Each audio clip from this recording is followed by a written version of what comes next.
लोग क्या कहेंगे एक ऐसी खतरनाक बीमारी है जिससे भारत की ज़्यादातर जनसंख्या चिंतित और परेशान रहती है।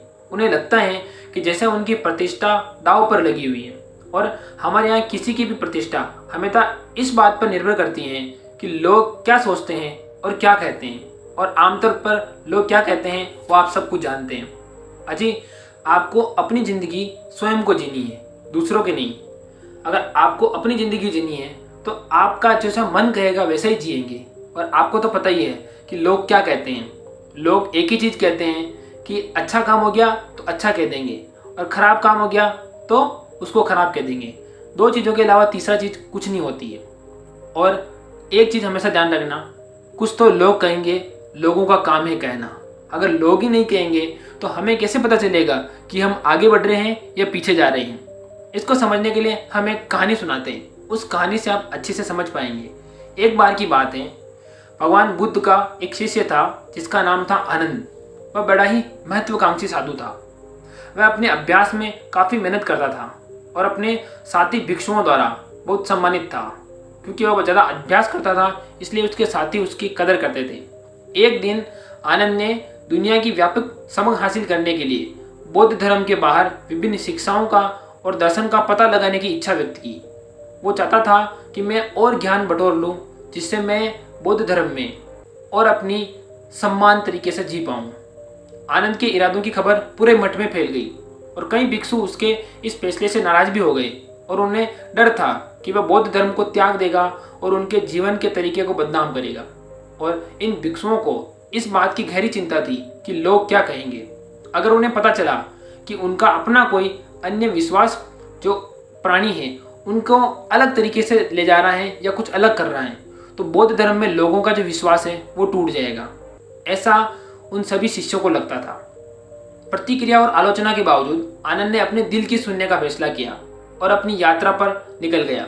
उन्होंने दूर दूर अलग अलग जगह पर यात्रा की, बहुत से शिक्षकों से मिला, बहुत विद्वानों से मिला और अलग अलग दृष्टिकोण वाले व्यक्तियों से मिला।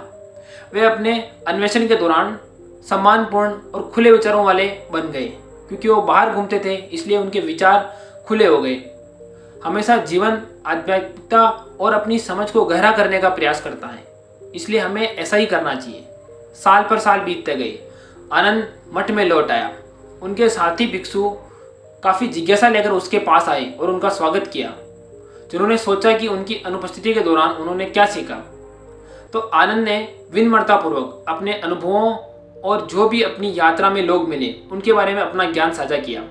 उनके आश्चर्य के लिए आनंद की शिक्षाएं और अंतर्दृष्टि अन्य भिक्षुओं के साथ गहराई के साथ जुड़ गई। उन्होंने महसूस किया कि उनकी खोज ने बौद्ध धर्म के प्रति लोगों की जो छवि है वो और ज़्यादा गहरी कर दी।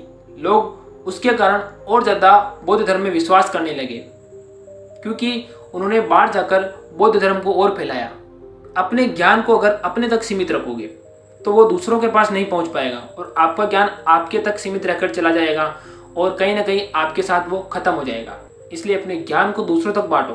भगवान बुद्ध का यही आशय था। उन्होंने ज़िंदगी भर यही किया कि लोगों को शांति और खुशी से रहने का हमेशा संदेश दिया ताकि लोग खुश रहें।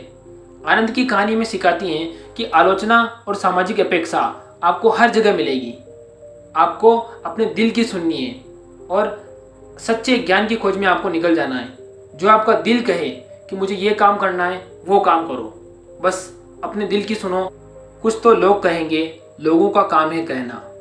यह गाना किस फिल्म का है आपको ये बताना है और यह किसने गाया है आपको ये चीज़ कमेंट में बतानी है। अंत में आपको ये बताना है कि वीडियो कैसी लगी।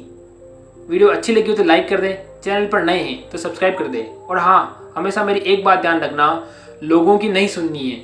लेकिन हमेशा हिंदू धर्म में एक चीज़ कही गई है कि निंदक नियरे राखिए आनंद कुटी छवाई, बिन पानी साबुन बिना निर्मल करे सुबाई।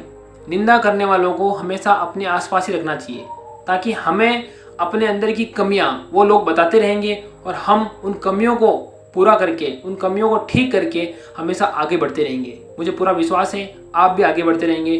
नमो बुद्धाय। जय सनातन धर्म, जय चित्तौड़गढ़, जय मेवाड़।